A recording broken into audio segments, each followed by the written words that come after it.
எல்லாருக்கும் வணக்கம். ஒரு சின்ன கேப்புக்கு பிறகு உங்ககிட்ட வீடியோவில் பேசுகிறேன். கடைசியாக டீலிமிட்டேஷன் பற்றி பேசியிருந்தேன். அதை தொடர்ந்து எலெக்ஷன்லாம் நடந்து முடிஞ்சிருச்சு. ரிசல்ட்டும் வந்துச்சு. ரிசல்ட்டுக்கு பிறகு என்னவெல்லாம் நடந்துச்சு, என்ன நடக்குது எல்லாத்தையும் பார்த்துக்கிட்டு தான் இருக்கோம். 2 வாரமாக எல்லா வீடுகள்லேயும் நியூஸ் சேனல் தான் ஓடிட்டே இருக்குது. அந்த அளவுக்கு பரபரப்புக்கு பஞ்சமில்லாமல் போகுது.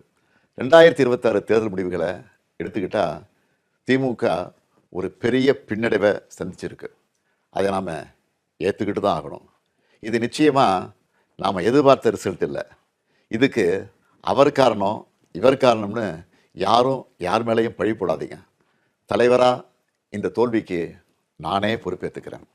வெற்றி கிடைக்கும்போது எனக்குத்தான் அந்த கிரெடிட் வந்து சேருது. அப்போ தோல்வி அடையும் போதும் அந்த பழியை நான் தான் ஏற்றுக்கணும். அதுதான் ஒரு நல்ல தலைவருக்கான இலக்கணம். சரி, தோத்துட்டோம், அதுக்கு நான் அதையே நினச்சிக்கிட்டு முடங்கிட மாட்டேன். உடனே அப்டேட் ஆகி மீண்டு வருவேன். நம்ம எல்லாருமே அப்படி தான் வரணும். அதுக்கு உங்களோட ஆலோசனைகள், பரிந்துரைகள், ஐடியாக்கள் எனக்கு வேணும். எலெக்ஷனாக இருந்தாலும் கரெக்ஷனாக இருந்தாலும் உங்கள்கிட்ட தான் வந்தாகணும். மக்கள் தான் எல்லாம். இந்த தேர்தல் முடிவுகளுக்கு என்ன காரணம்?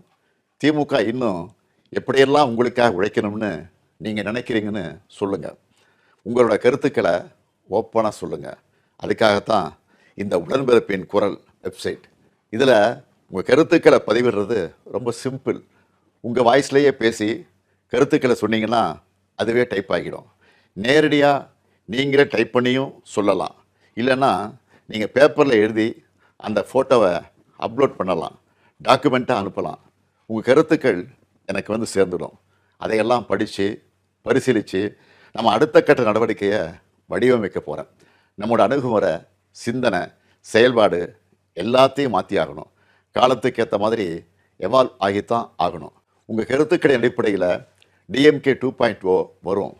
கட்சியோட எல்லா லெவல்லையும் தேவையான மாற்றங்களை செய்ய போகிறேன்.